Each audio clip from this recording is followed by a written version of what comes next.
Guys, wanted to show you how Millie's doing.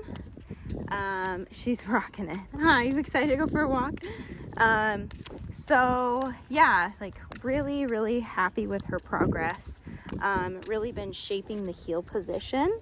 I really want to look at her collar being in line with my leg. If she goes too far ahead, I changed directions and I'm using a little bit more e-collar than the prong collar. So I mean, I don't mind the prong collar, but I know that she's really dependent on it.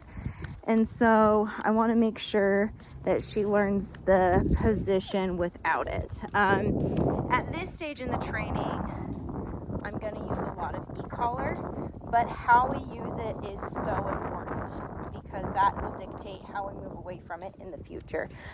I don't move away from the e-collar with my dogs until they're adults, and she's just not quite there yet. So what I do is I want to make sure that she's making the choice to get back into the heel position with the e-collar. So as she goes away from me, good girl, little e-collar all the way until she gets right back into position. So I actually hold the button down until I see the position that I want.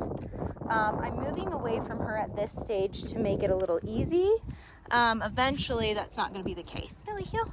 Good girl.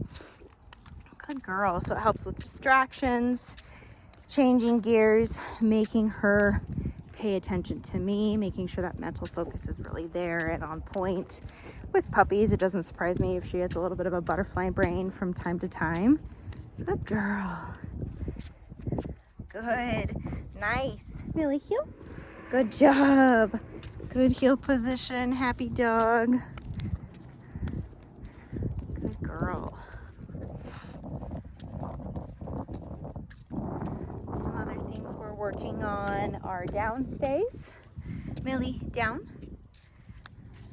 Good girl. And like going little bits away from her. Millie, down. She needs a little help. I'm going to come in and help her.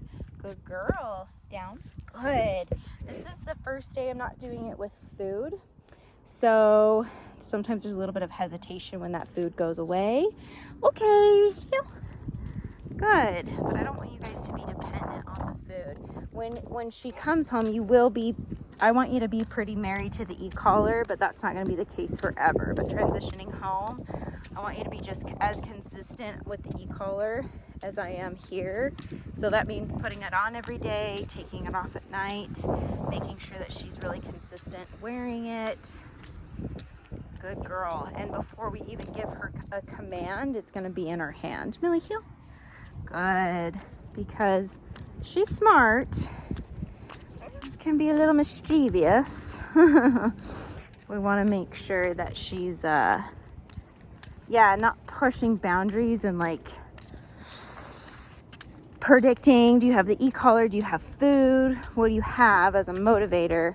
I just want it to be consistent every single time. Good job. Millie, down. Good. Down. Sometimes she'll pop those elbows up in anticipation of the food. Millie, heel. It's a very sad down. It's hard without the food, huh?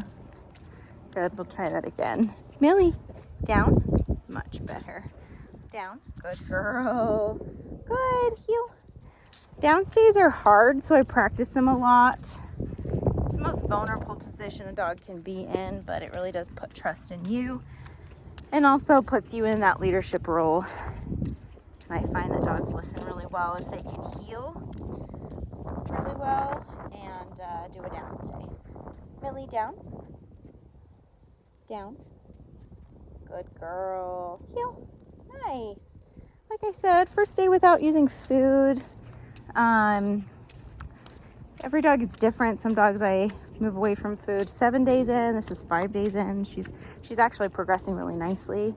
So I felt like it was a good day to start without the food. Good girl. Nice. Good job. Millie, down. Down. Good. Okay, heel. Good job. So yeah, that's where we're at, is making sure she understands heel position, sits and downs when I stop. I want her to sit. Good girl. Yeah. Heel. Good. She's doing awesome. She's always happy to work. Good job, girl. Another thing we're working on is distance, duration, and distractions on the place command, on the place bed, making sure that she can do this with people coming over, with, I mean, my little one's taking a nap right now, but often she'll ride this around. It's a good distraction for Millie. Millie's like, are we playing? What are we doing? Making sure she can do it with like the door. I'm not gonna ring the doorbell now, but because I don't want to wake up the baby, but making sure that as I open and shut the door, she's staying there. At this point in the training, I'm not going a ton out of sight.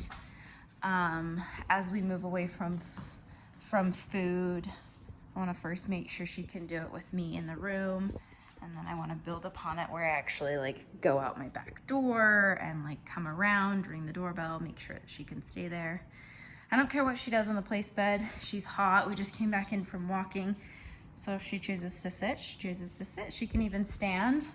Might be uncomfortable, but that's her choice. Good job, Millie girl. Good girl.